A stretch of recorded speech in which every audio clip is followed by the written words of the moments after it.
hormati dengan jemaah yang berbahagia. Ini ada pertanyaan. Yang satu mengenai baca Al-Quran, dan yang kedua mengenai orang yang mengenai hidayah.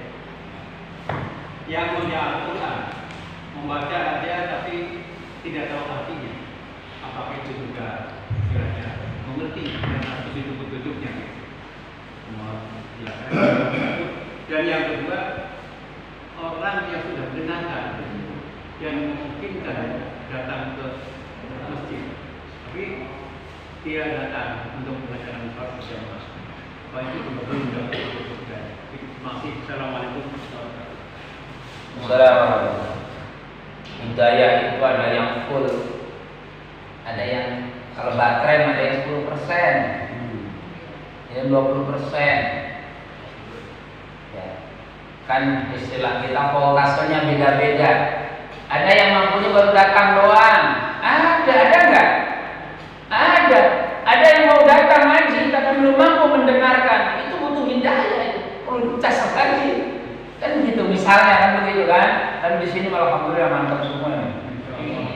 Amin ya rabbal alamin. Jadi pertanyaannya, kalau membaca Quran memang tilawah talayat seluruh. Jadi beda dengan ikro. Kalau ikro baru membaca itu tahapan awal, mereka tidak sampai makna. Kalau sudah tilawah sudah mentadaburi bahasa kita. Hari ini kita membaca Qurannya selesai misalkan jam 1 jam atau 1 juz atau selembar, baru kita baca maknanya, terjemahannya atau tafsirnya. Kalau ada tafsir baca tafsirnya. Gitu. Sehingga nanti kita namanya tilawah. Jadi tilawah itu bukan hanya sebatas membaca tapi mentadaburi isi kandungannya.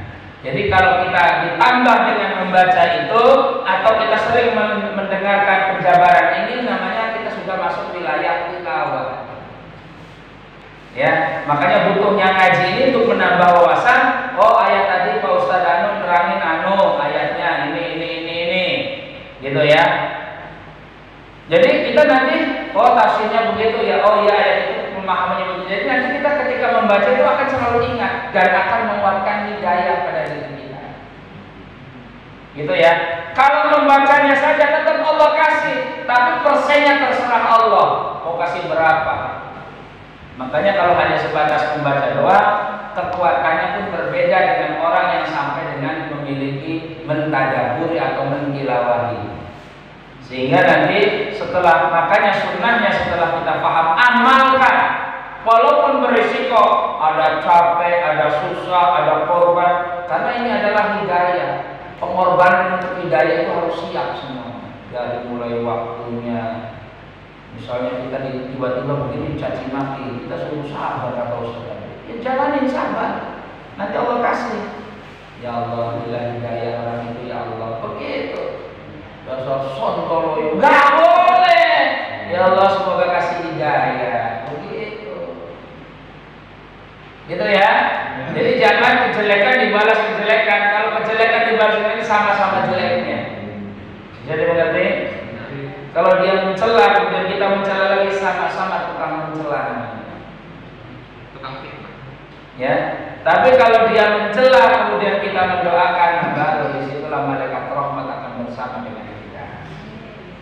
Bisa dimengerti ya, Biasanya kalau kita dicaci maki langsung membalas biasanya. Karena dulu Abu Bakar ketika bersama Rasulullah, ketika dicaci maki sama kafir Quraisy, Rasulullah tertawa ketika Abu Bakar diam saja. Namun ketika Abu Bakar menjawab celaan daripada kaum Quraisy tadi, Rasulullah meninggalkan. Sehingga dikejar sama Abu Bakar, ya Rasulullah, kenapa engkau tinggalkan saya ketika saya sedang dicaci maki? Ketika engkau tidak membalas caci makian, disitulah malaikat rahmat memohonkan ampunan dan mendoakan kepadamu. Namun ketika kamu menjelas cacian, di situ setan bersama dengan kamu, saya tidak mau bersama dengan setan. Masya Allah, itu pelajaran yang berbeda. Artinya kalau ada orang mencaci, jangan mencaci lagi. Kalau ada orang mencela, jangan mencela lagi. Doakan. Bisa mengerti kalau begitu. Bagaimana Ustaz? Saya nggak ngerti bacaan Quran, saya baru bisa baca doang. Bagus. Yang nggak bisa baca Quran banyak nggak? Banyak. Banyak. Yang sudah bisa baca terus nggak baca Quran ada nggak? Banyak. Mana orangnya? Saya jarang. Pengen belajar bisa baca Quran, sudah bisa baca Quran yang dibaca WA mulu. Wah, bolak-balik sampai ada ting sebentar bangun lagi. Lagi ada ting lagi bangun lagi. Aduh, orang sibuk. Padahal itu petunjuk belum tentu menyelamatkan, tapi Quran dibaca akan pasti menyelamatkan dan menangkan hidayah. Bisa dimengerti? Halo? Iya, karena itu istiqomahlah dengan membaca karena Quran ketika dibaca akan bisa membawa dan menyelamatkan Anda. Anda susah, Quran ketika dibaca menenteramkan dan menenangkan. Anda masuk kubur, maka pahala Quran yang akan menziarahi Anda, bukan keluarga dulu. Keluarganya ini Fatihah sebentar, sekali dua kali. Tapi pahala Quran semasa Anda hidup langsung menziarahi dan akan mendampingi Anda berjumpa dengan malaikat. Malaikat apa? Malaikat Nadir. Hah? Malaikat Nadir. Di situ didampingi amal kita, dampingi sama sholat, didampingi sama bacaan Quran, dampingi sama infaknya tadi. Ustaz, infak gak ada, baca Quran juga baru akba. Sholat juga kadang-kadang sholat, kadang enggak. Ya jangan harap pengen bahagia. Masya Allah, jangan nyesel udah sampai nunggu di sana. Giliran sudah gak bisa apa-apa baru nyesel, jangan. Makanya kita ini mumpung dikasih sehat, dikasih kekuatan, dikasih kemudahan, maksimalkan untuk beribadah kepada penguatan hidayah itu terus. Bisa dengan amal soleh, bisa dengan zikir, bisa dengan sholat, infak sedekah, baca Quran dan lain-lain sebagainya. Fi kulli khair, seluruh kebaikan-kebaikan itu adalah untuk menguatkan hidayah. Insyaallah. Semoga kita semua termasuk di dalamnya. Ya, insyaallah. Ulaika ala hudan min rabbihim wa ulaika humul muflihun. Mereka itu ada orang-orang yang ala hudan hidayahnya melekat min rabbihim dari Allah, masya Allah. Wa ulaika humul muflihun, kata Allah, mereka itu orang yang pasti beruntung. Jadi gambarannya penduduk surga yang ada di dunia itu amalannya. Bisa dimengerti? Penduduk surga yang Allah zahirkan di dunia itu amalannya salat, infak, baca Quran, udah yakin terhadap neraka akhirat, kebaikan-kebaikan. Itu namanya penduduk surga yang ada di dunia. Semoga kita semua termasuk di dalamnya. Allah ada pertanyaan lagi. Ini masalah malak. Ya. Ini batasannya orang itu datang malak terus batas mana gitu. Banyak malak ini karena dijadikan semacam modus ya. Kalau setahun dua tahun lakukan masa malak aja ini kan berarti ya. Atau orang datang musik-musik, juga orang yang dari dalam malak, orang yang bawa surat ya. Kembali innamal a'malu binniyat. Jadi dia niatnya apa? Kalau niatnya untuk usaha, maka nilai imannya ya hanya sebesar itu, sebesar sampah tadi, diluruskan. Ya pernah di tempat saya juga seperti itu, sampai saya disalah-salahin. Nggak apa-apa saya katakan. Kalau di sini nggak ngasih, tetap saya akan kasih. Namanya orang minta kita kasih, apapun alasannya. Saya ya istilah bahasa sayanya. Ya kalau di sini nggak ada yang ngasih, saya yang ngasih, nggak masalah, nggak rugi kok. Saya katakan. Dia datang ke sini yang berakhir siapa? Allah. Apa dia mau jadi orang miskin? Mau nggak? Ada yang sini mau jadi orang miskin? Nggak ada. Itu yang sudah sunatullahnya. Makanya ujian kita orang beriman, ujian juga bagi dia juga. Tetapi kita wajib juga mengingatkan jangan sampai digunakan buat usaha. Kalau kita hanya ingin mengharapkan belas kasihan, sementara Anda sendiri punya skill atau masih muda, ya tinggal diarahkan, diingatkan saja, jangan ngomong di belakang, sampaikan. Mas, kalau Anda tujuannya seperti ini, saya sebagai pengurus kurang Tetap memberi ini bukan berarti kita menyakiti, tidak. Tapi carilah dengan tenaga Anda, yakinkan dengan Allah akan memberikan hidayah, memberikan kemudahan dalam usaha. Begitu. Jadi jangan kita menolak dulu. Kita yang diuji, kita datang ke sini, datang ke Ustaz Mahfudin, itu pura-pura, nggak ada bahasa kayak. Nggak apa-apa. Sampai pernah ada seseorang yang memang butuh bantuan saat itu kecelakaan. Katanya motornya rusak, saya grab antar barang, dompetnya hilang, jatuh. Terus saya minta, gak ada yang ngasih, sudah. Berapa terusnya? 150. Buat apa beli ban katanya? Tambah aja nggak bisa rotek aja. Ya sudah saya kasih. Ya, mudah-mudahan jadi manfaat saya dalam kondisi ini. Begitu. Ya terserah, kita kan berbuat sama Allah, kita yakinnya sama Allah bukan sama dia. Kan siapa tahu dia menguji kita. Bisa saja ini ada Jibril menguji kita. Ustaz Budi kan ada duit katanya. Nah iya. Sampai pernah kemarin dompet-dompetnya Pak. Masya Allah, sampai udah lapor polisi dompet hilang. Datang lagi diantarin ke rumah anak saya. Coba. Siapa yang ngasih gerakin begitu? Allah, bukan kita. Walaupun saya harus susah-susah dulu, nggak apa. Ini lihat sabar nggak Ustaz ini. Begitu, Masya Allah, ujian Pak. Di dunia ini ujian diuji. Jadi kita harus berhusnudzon kepada Allah. Yang punya ini ujiannya begini. Karena nanti dalam hadis itu dikatakan bahwa fitnatur rajul, fitnahnya seseorang itu ada 4 macam. Ya. Fi ahlihi wa malihi wa jarihi wa waladihi. Yukaffiruha, dan fitnah itu bisa dilenyapkan, bisa dimudahkan, bisa ditanggulangi, bisa diatasi bis sholati, pertama dengan salat.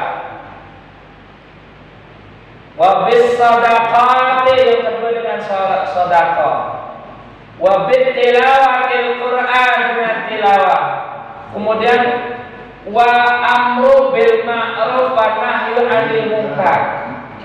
Yang keempat dengan amar ma'ruf nahi munkar. Nanti kita jelaskan. Berarti fitnah kita itu setiap hari itu dari 4 hal tidak akan pernah jauh. Ya, hadisnya itu yang diriwayatkan oleh Imam Muslim. Ya, jadi jangan dikira kita dengan begitu kita akan mau lepas saja. Tidak, nggak akan bisa lepas dari fitnah. Lihat hadisnya an Hudzaifah radhiyallahu anhu qala Rasulullah sallallahu alaihi wasallam fitnatur rajuli fi ahlihi wa malihi wa waladihi wa jarihi yukaffiruha as-salatu was-sadaqah wal amru bil ma'ruf wan nahyu 'anil munkar. Rawahu Bukhari. Hadis Bukhari nomor 7097 dari sahabat Hudzaifah, Abu Hudzaifah. Ya Allah, jadi fitnahnya manusia itu tidak akan lepas dari 4 hal. Pertama dari keluarganya. Kalau yang nggak bikin masalah anaknya, istrinya. Kalau nggak istrinya, mal, hartanya, masalah harta, dikurangi rezeki, bisa pekerjaan, ya, bisa disuruh susah dulu, bisa dikasih senang terus, bisa. Itu hati-hati. Fi ahlihi wa malihi, hartanya. Kemudian apalagi wa waladihi, diuji dengan anaknya. Ya Allah, diuji dengan anaknya. Tiba-tiba anaknya melentong, disuruh lurus ke sana, bengkok lagi. Ya Allah, butuh hidayah nggak kira-kira? Butuh nggak? Butuh jadi anak soleh, butuh hidayah nggak? Mintanya sama siapa? Minta sama Allah, silahkan. Ini sudah ditunjukkan ilmunya. Monggo, silahkan. Tuh. Kemudian apa lagi? Ya, wal amru bil ma'ruf wa nahyu 'anil munkar. Lakukan amar ma'ruf nahi munkar. Ingatkan maksudnya. Bagian daripada takwa itu adalah amar ma'ruf nahi, yang baik sampaikan baik, yang baik kerjakan yang baik, yang mungkar hindari, yang mungkar jauhkan, salah jangan kerjakan. Bohong Ustaz, tetapi kita dapat rezeki, itu tidak berkah. Jadi jangan sampai nih udah nih bunuh si A nih, saya kasih 10 juta seperti ini. Nggak berkah. Rezekinya belum dapat, mati suul kok. Alhamdulillah, hati-hati, gitu ya. Disitulah hati-hati, jangan sampai kita dengan perkara yang jelek kemudian kita hanya mendatangkan segumpal recehan dunia, jangan sampai ditukar dengan keimanan. Karena yang rusak pertama kali iman dan hidayah, itu akan jadi gelap. Maka bagaimana hidayah bisa rusak, dengan apa itu hidayah rusak, dengan apa hidayah itu bisa hancur, nanti insya Allah dilanjutkan pada waktu dan program. Amin. Insya Allah. Monggo silakan kalau ada pertanyaan. Assalamualaikum warahmatullahi wabarakatuh. Assalamualaikum warahmatullahi wabarakatuh. Pak Kiai yang saya hormati, Pak Ustaz Anang, Bapak Ibu, jamaah sekalian. Ada orang rumahnya itu dekat masjid, Pak Kiai. Iya. Seperti Pak Kiai tadi. Dia tidak pernah ke masjid. Ini jelas belum ada hidayah. Ada orang dia rajin ke masjid, Pak Kiai. Iya. Tapi korupsi maksiat kepada Allah itu sekarang. Dia Pak Kiai banyak. Iya. Ada orang dia rajin infak sedekah rajin dia, tapi tidak pernah nongol ke masjid. Ini bagaimana peran di sini? Peran hidayah. Kadar hidayah terhadap orang-orang seperti ini, Pak Kiai. Itu aja. Terima kasih. Wabillahi taufiq wal hidayah. Wassalamualaikum warahmatullahi wabarakatuh. Waalaikumsalam warahmatullahi wabarakatuh. Hidayah itu makanya nggak cukup dengan hanya sholat.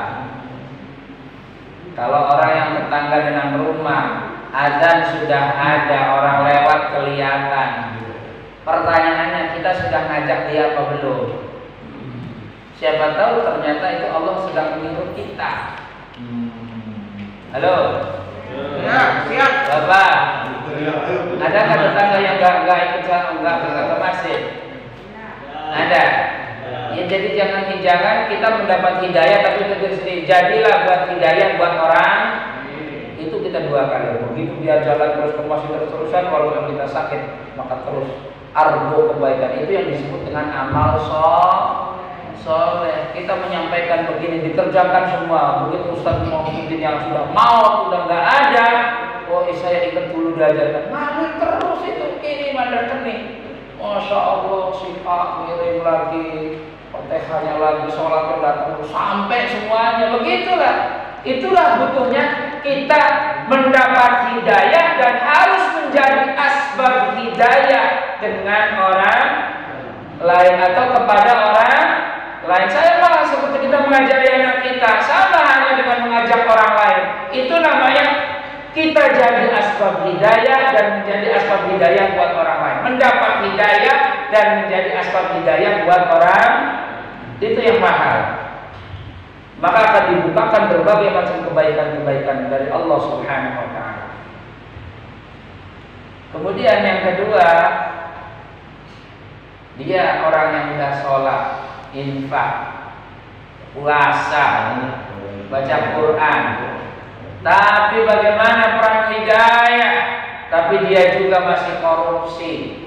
Bukan korupsi, celak sana, celak sini. Ada yang begitu? Mana orangnya? Itu kalau bahasa Belandanya itu yang disebut dengan orang yang bangkrut. Apa? Bangkrut. Bangkrut. Apa itu bangkrut? Rugi. Bangkrut itu bukan rugi. Bangkrut itu sudah lebih dari sekedar rugi. Lebih hina dari bahasa rugi, celaka. Karena dalam hadis Abu Hurairah di dalam Sahih Muslim diperjelas, an Abi Hurairah radhiyallahu anhu Rasulullah sallallahu alaihi wasallam qala atadruna al-mal muflis. Sahabat ditanya oleh Rasulullah, tahukah kalian, tahukah apa yang disebut dengan orang yang muflis? Bahasa kitanya orang yang bangkrut. Bangkrut itu qalu, para sahabat menjawab, al-muflisu fina man la dirham lahu wa la mata'. orang yang bangkrut itu orang yang tidak memiliki harta, orang yang tidak memiliki dunia, tidak memiliki rekening, tidak memiliki rumah, tidak memiliki segala macam perkara dunia, tidak memiliki kehidupan apa-apa. Artinya mafi fulus. Ya. Mafi fulus manfus. Bukan itu kata Rasulullah. Nah, faqala innal muflisa min ummati man ya'ti yaumal qiyamah bi salatin wa siyamin wa zakatin wa ya'ti qad syatama hada wa qadama hada wa akala mala hada wa safaka dama hada wa daraba hada fa yu'ta hada min hasanati wa hada min hasanati fa in faniyat hasanatu qabla ayyubda ma'alaih ukhidha min khatayahu fa wa futira faturihat alaihi thumma turiha finna. Kata Nabi, orang yang bangkrut itu bukan kayak seperti itu, bukannya nggak punya harta, nggak punya kerjaan, nggak punya rumah, bukan itu. Apa kata Rasulullah? Yaitu orang yang datang dari di akhir zaman min ummati, bukan umatnya Nabi Musa, bukan umatnya Nabi Dawud, bukan umatnya Nabi Isa, bukan, min ummati kata Nabi. Itu ada nanti dari kalangan umatku. Siapa umatku? Umat Rasulullah yang kita ini. Hati-hati, naudzubillah. Dia datang pada hari kiamat bisolatin, membawa satu gunung pahala sholat, wasyamin bawa pahala puasa, wasakatin bawa pahala zakat, infak sedekah. Namun wayati qad syatama hada, tapi dia juga membawa mencela sana, mencela sini, caci maki sana, caci maki sini. Bahkan waqala mahada, harta siapa diambil bahasa kitanya. Kalau bahasa Belandanya korupsi. Kalau bahasa kita yang paling gampang pencuri. Lebih sadis lagi garong. Kucing garong. Kucing perampok. Itu bapak. Ya Allah, astagfirullah. Jadi kalau ada orang ngambil harta itu bangkrut. Nah, harta bukan hartanya satu orang, hartanya seluruh rakyat. Masya. Loh, kalau dia yang sampai meninggal belum tobat, sampai anak yang harusnya mondok kagak mondok, yang harusnya bisa menyelesaikan kewajibannya tidak diambil sehingga jadi susah, kemudian sampai meninggal. Masya Allah, apa cukup dengan istighfar? Cukup dengan istighfar? Nggak bisa. Masya Allah. Hati-hati, makanya di sini pentingnya kita buat ngaji gitu loh. Jadi dia bawa hartanya, dia bawa puasanya, dia bawa zakatnya, wa ya'ti qad syatama hada, tapi dia juga bawa amal buruk-buruknya semuanya. Dipanggul. Faqadama hada wa aqalama hada wa safaka hada wa safaka dama hada wa daraba hada, pukul sana, pukul sini, tendang sana, tendang sini, caci maki sana, caci maki sini.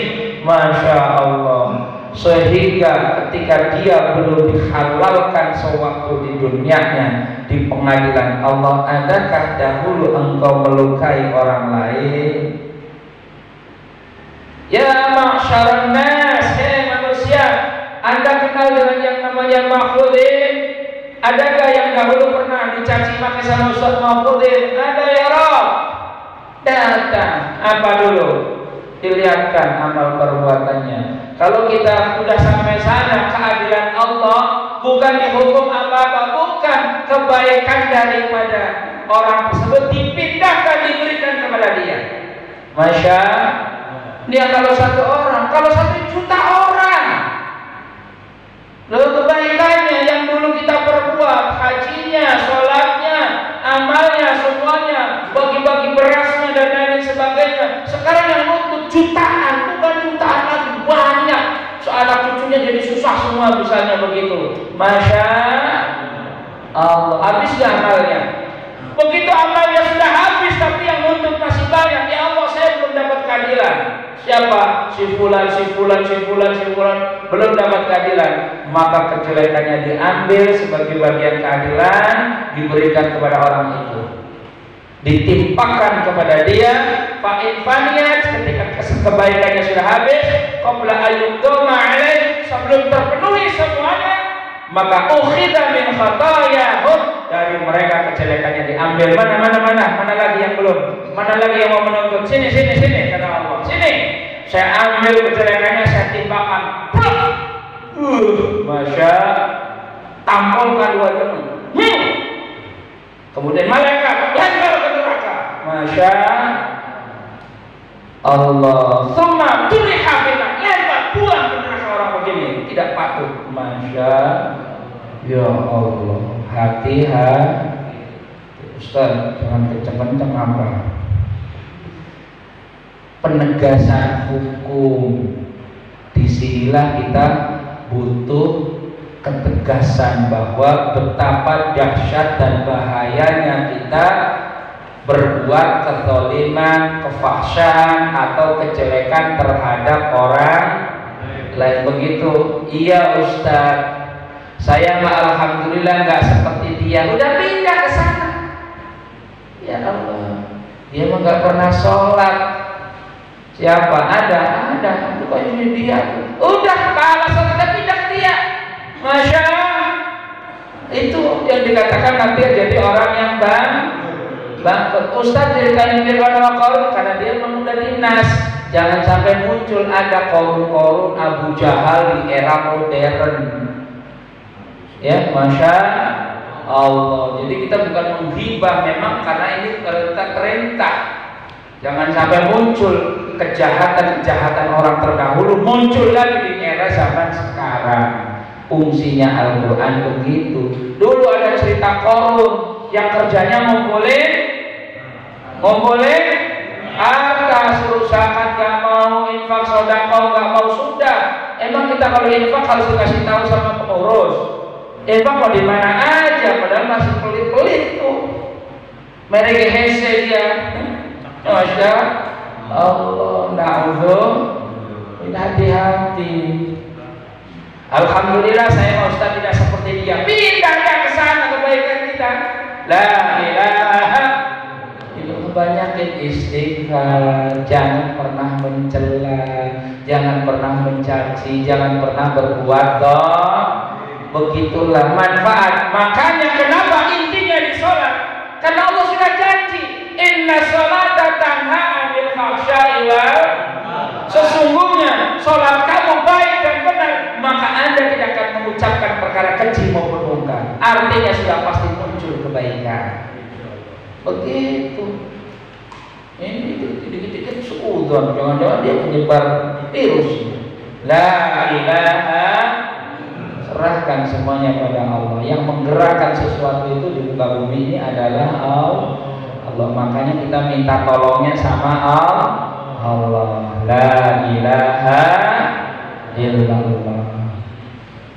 Faturihat alaihi tsumma turiha finnar. Begitu sudah habis tuntutannya, kumpul namplok semuanya kejelekan ABC. Oh ini 1 kintal. Kalau dikasih kali 1 juta berarti berapa juta kintal? Jadi sebelum udah lempar aja, belum nggak usah. Jadi ada orang masuk surga tanpa hisab, ini masuk neraka tanpa hisab. Enak melempar aja, udah kering kalau dibalik kayu, dibakar kan? Masya Allah. Jangan sampai kita mengatakan yang negatif. Untung saya nggak kayak dia. Nah udah pindah ke sana. Astagfirullah.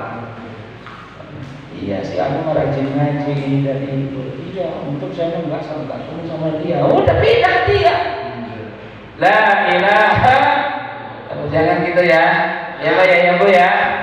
Tapi alhamdulillah saya ingatkan juga sama ibu waktu di sana tadi Jumat juga. Jadi jangan gitu. Ya untuk nggak sama dia, nggak seperti dia. Ya sama aja nantinya. Nanti termasuk orang yang bangkrut. Begitu. Jadi hidayahnya tergantung Ya kalau kecil 5 volt, misalkan 450, ya bisa gerakin AC, nggak bisa. Bisanya kipas angin doang, bisanya buat kipas-kipas doang. Ya orang namanya kecil. Maka butuh hidayah yang banyak. Bisa ngaji, bisa sholat, bisa baca Quran, bisa lama di masjid, bisa zikir, bisa mengajar dan lain-lain sebagainya. Ini butuh hidayah yang banyak. Kalau hidayahnya banyak, maka kekuatannya untuk tidak hanya sholat, menyampaikan bisa, ngaji bisa, doakan orang bisa, minta hidayah buat umat bisa. Kenapa? Karena hidayahnya banyak. Jadi ngerjain apa saja kalau voltasenya ini los enak begitu, ya. Makanya kita jangan pelit bahasa kitanya. Kita mendapat hidayah harus menjadi asbab hidayah buat orang, maka akan ditambahkan hidayah itu. Makanya syukur itu penting. Insyaallah. Ada lagi Ibu? Satu kali lagi boleh? Enggak, sok. Assalamualaikum warahmatullahi wabarakatuh. Pak Kiai, Ibu, Bapak jamaah sekalian yang saya hormati, sedikit tambahan pertanyaan tentang hidayah. Hidayah itu kan datangnya dari Allah. Terus Allah memberikan hidayah kepada orang-orang yang dicintai dan dikehendakinya untuk menjadi lebih baik, ke arah lebih baik lagi. Nah, tetapi ada orang yang belum mendapatkan hidayah sampai sekarang bertahun-tahun ya, kelakuannya masih tetap seperti itu, belum mendapat hidayah. Nah, apakah orang tersebut tidak dicintai Allah? Terima kasih. Assalamualaikum. Jadi bukan dicintai lagi, ya. Jadi itulah sebagai tamsil orang-orang yang belum mendapat hidayah tuh kayak gitu contohnya. Tetapi syariatnya kita harus lakukan. Minimalnya kita sendiri harus mengingatkan. Jangan diomong doang, tenteng. Ya Mas, ambil sarungnya di masjid. Padahal sarungnya kita kasih yang baru beli. Kenapa? Ini ada hadiah buat yang tapi itu masih dulu yuk. Apa sholat zuhur jamaah? Emang di sana di masjid ada sarung? Ada banyak. Dan kalau banyak ya nanti saya carikan lagi. Kalau yang belum pernah ke masjid begitu harus dikasih surprise. Ya. Jadi begitulah cara memancing hidayah. Ibarat mohon maaf. Jadi bukan hanya sekedar ayam saja ketika dikasih makan dia datang. Kadang-kadang orang yang baru fahamnya terhadap perkara dunia, ketika ditempelkan dengan dunia dia baru bisa datang. Jangan sampai, tapi ini baru tamsil doang ya. Jadi maksudnya ya sekali-kali, makanya ketika kita mengadakan santunan, jadi jangan hanya disantunkan jasmaninya saja, rohaninya juga harus disantunin. Saya berkali-kali ngomong, jadi sebelum dikasih santapan jasmani atau dikasih kenikmatan jasmani, santuni dulu rohaninya, kasih pembekalan bahwa hidup ini tidak hanya seperti ini. Susah di dunia belum seberapa dibanding dengan susah di akhirat. Jadi seolah-olah baru gak punya rumah, baru susah bayar buku, kayak melo banget. Ada yang lebih susah lagi ketika mereka tidak dapat hidayah. Masya untung ibu bisa datang ke masjid. Alhamdulillah senang banget saya itu. Apalagi kalau ibu bisa temenin ngaji bareng, Masya Allah. Begitu. Jangan ada yang datang juga mau ada santunan doang. Oh, udah kabur lagi dah. Gak boleh. Jangan menyakiti karena dia belum paham bahasa kitanya. Hidayahnya belum melekat kuat. Kalau orang yang sudah melekat kuat, walaupun kemarin sudah diborgol gak boleh keluar, tenang, seperti begitu kan? Oh, hidayahnya tenang aja, biasa aja. Masya Allah, begitu contohnya. Karena nanti tidak hari ini, nanti aja kita nanti pasti akan diinterogasi sama malaikat. Betul begitu? Siap-siap aja. Ada yang mau duluan? Ada yang mau duluan? Duluan apa? Kan diinterogasi sama malaikat. Terserah Allah. Gitu ya. Jadi mohon maaf. Jadi begitulah. Jadi Kalau sudah melihat seperti itu, segera terjun kita. Siapa tahu menjadi asbab hidayah. Begitu dia datang ke masjid dengan asbab kita, setiap kali datang ke masjid melakukan kebaikan, maka mengalirnya bukan ke orang lain dulu, ke orang yang mengajak dulu. Itu pentingnya kita mengajak orang lain. Entah dalam bentuk santunan, entah dalam bentuk ajakan, terserah bagaimana caranya. Coba kita harus kita cari. Jadi jangan kira kita cukup dengan doa aja, nggak bisa. Kalau santai-santai dosa biarin. Ya? Kalau santai-santai aja dosa biarin aja deh. Jangan, kasihan sama orang lagi berjalan menuju neraka terus kita biarin kayak orang buta. Orang buta nyebrang, motor kenceng-kenceng kita biarin aja. Ntar kalau udah jatuh gitu, ya jangan lah. Masya Allah.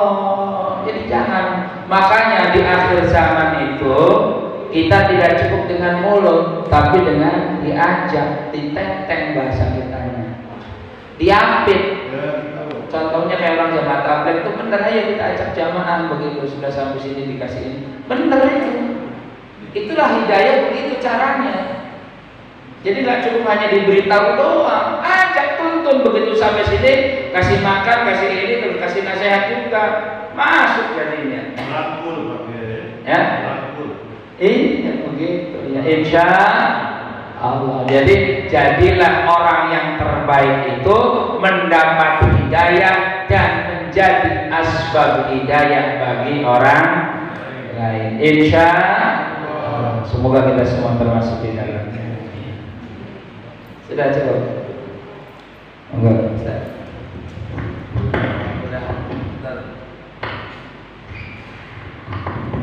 Terima kasih terima kasih kepada guru kita telah memberikan materi pemaparan yang begitu luas.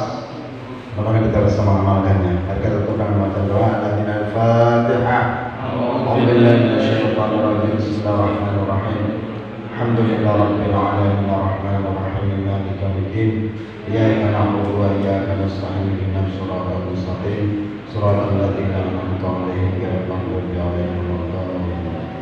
Amin. Allahumma haqqil Fatihah wa bisiril Fatihah wa bikaramatil Fatihah wa bimu'jizatil Fatihah wa bimu'jizatil Fatihah wa tahmina wa khair wa masabina bil iman wa sabina bil islam wa sabina bil tauhid wa sabina bil ma'rifah wa sabina bil Qur'an wa sabina bil i'tiqad wa sabina imanana min dari dunia wa dari akhirah.